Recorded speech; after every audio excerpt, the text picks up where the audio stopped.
Why are you feeling pointless and so empty? There is something creeping, which feeling this way does not mean you are weak. Allow me to explain. Nobody will possibly tell you to consider the values you want to know what it really means. The vision was never aligned. The mission failed. Why are you feeling pointless and so empty at work? Why are you feeling disconnected or burning out more often? Let me tell you something. Something funny but ironic as well from my experience.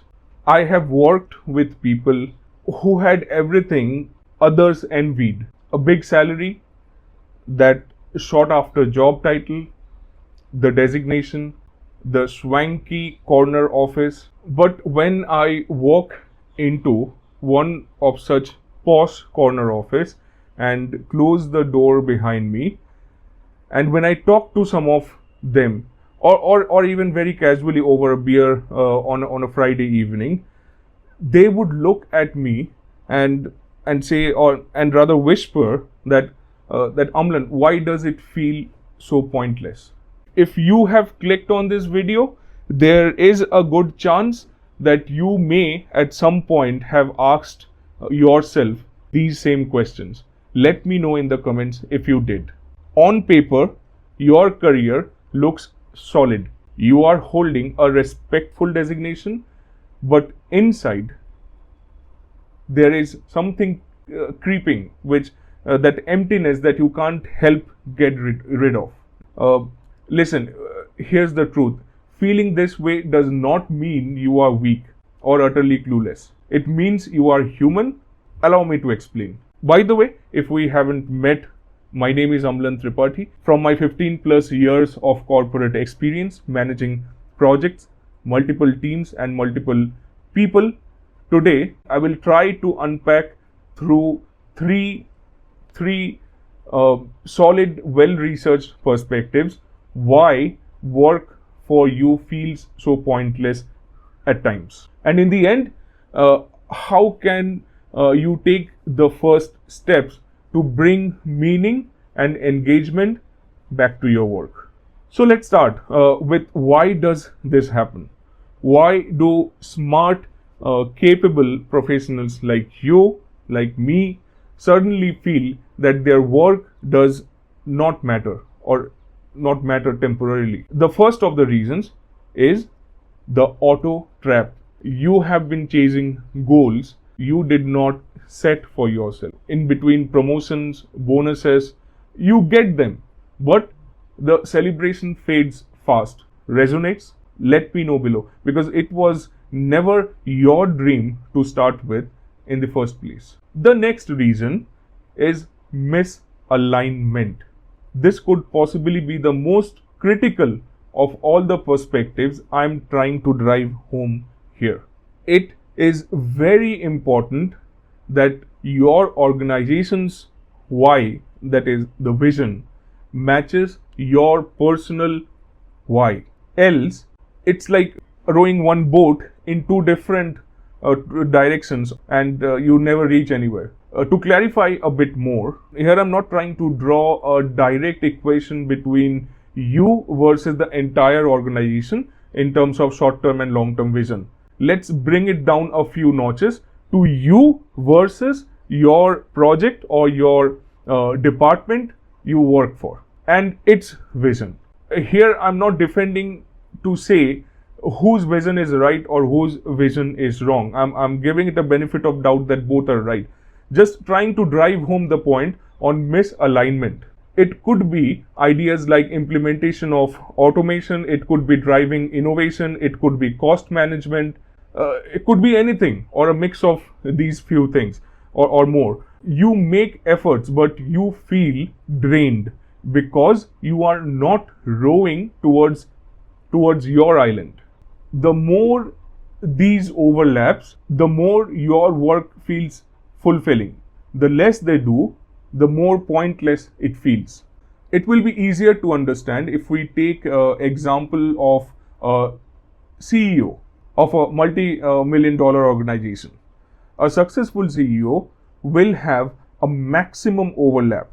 On the flip side, a disengaged or a misaligned employee will hardly have anything overlapping. And then there is the routine fatigue. Doing the same thing day after day without growth or without any new challenges slowly numbs you.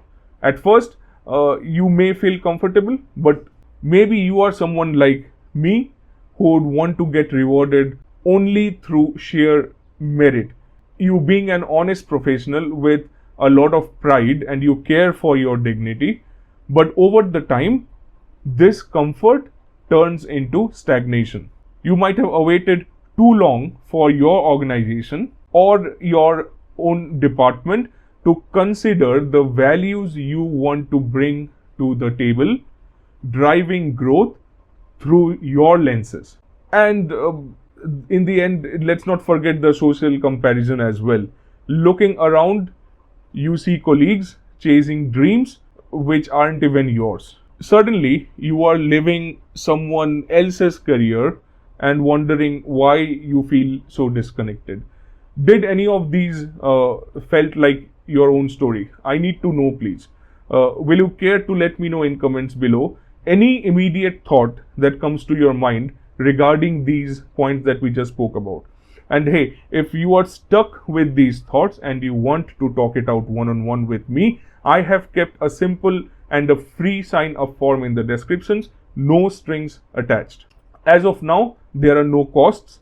While my channel is very new and I am at humble beginnings, it's completely free.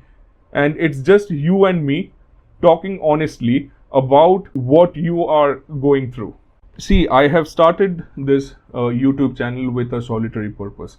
A purpose to build a solid community of mid-career professionals like you and me, to open up to a few of those thoughts stuck deep within.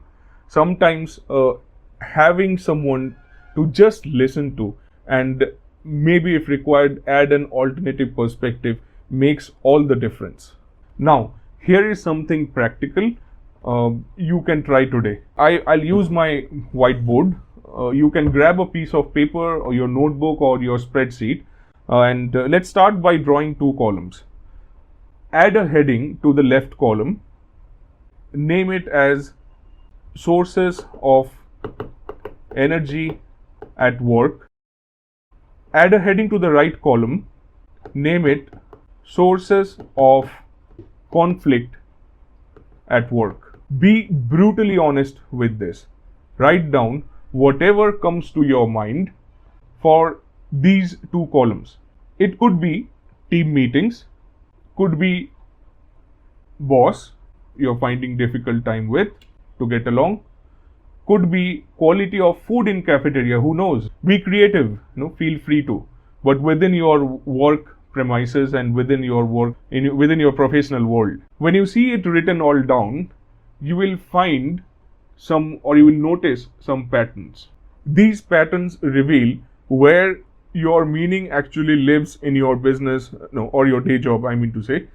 Remember, if you love your work, then it's different. None of these that we are talking here matters. If your work fuels you, energizes you, awesome, that's great.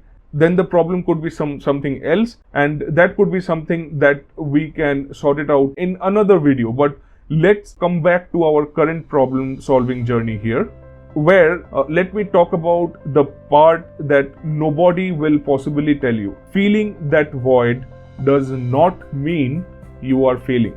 Do you want to know what it really means? Well, here we go. It usually means that you are ready for the next chapter of growth. I have had projects or large assignments given to me where I had asked myself multiple times, what's the point?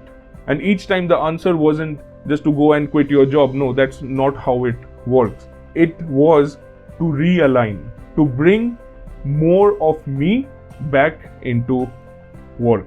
A big takeaway from today's video is realignment. As an analogy, unless the boosters in a rocket are aligned, the rocket will will never take off. The rocket goes nowhere. The rocket fails. The intent, the vision was never aligned. So the mission is aborted. The mission fails basically.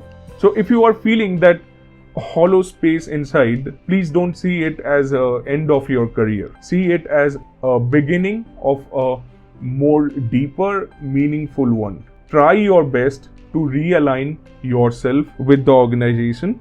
Let all the horses pull the chariot in one singular direction. Hey, and if this podcast really hit home, remember the sign up form, which is always open. It's free for now, it's private, and I'll be really happy to connect with you one-on-one. However, if you think the real issue isn't misalignment and work, but something far wider, it might be your unawareness of the real cost you are unknowingly compensating to maintain your high-paying job. You might want to check that one out, and I'll see you there.